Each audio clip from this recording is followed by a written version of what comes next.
ഉത്രാടപ്പാച്ചിലിൽ മാലോകരായ മലയാളികൾ. ഓണച്ചന്തകൾ, കർഷക ചന്തകൾ സജീവം.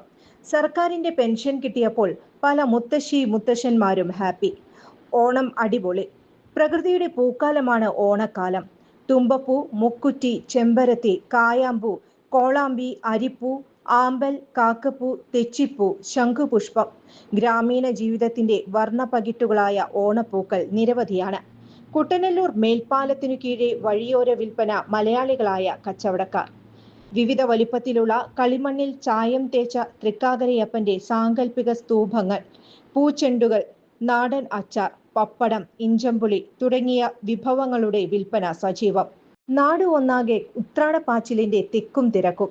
മഴയുടെ വരവോടെ കച്ചവടം തീരെ മോശം എന്ന് പൂക്കച്ചവടക്കാർ. വിവിധ തരത്തിലുള്ള വർണ്ണ പൂക്കളുമായി തമിഴ് മക്കൾ കുടുംബസമേതം പൂക്കച്ചവടത്തിന് എത്തിയിരിക്കുന്നു. കുഞ്ഞുമക്കൾ പൂവേ പൂവേ എന്ന് തമിഴ് കലർന്ന മലയാളത്തിൽ ഉറക്കെ വിളിച്ചു പറയുന്നു. അത്തം മുതൽ തിരുവോണം വരെ പൂക്കളം ഒരുങ്ങുകയാണ്. മലയാളിയുടെ വികാരമാണ് അത്തം മുതൽ 10 ദിവസം പൂക്കളം ഇടുക എന്നത്. ഓണം പൂക്കളുടെ ഉത്സവമാണ്. ഓരോ കുടുംബത്തിന്റെയും കഴിവിനനുസരിച്ച് പൂക്കളം ഒരുക്കുന്നു. സൗഹാർദ്ദത്തിന്റെയും ഒരുമയുടെയും തിരുവോണം.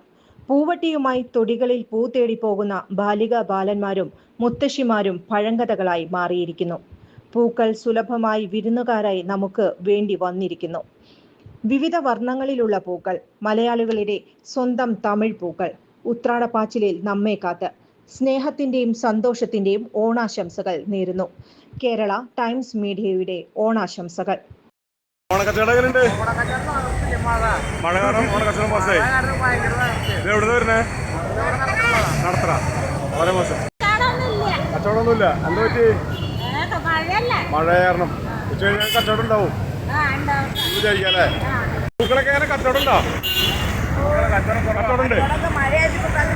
കുറവാണ്. ഓക്കെ. കച്ചവടം കുറവാണോ? കച്ചവടം ഉണ്ട്. കച്ചവടം എങ്ങനെ ഉണ്ട്? കച്ചവടം കുറവാണ്. മഴ. ഓക്കെ.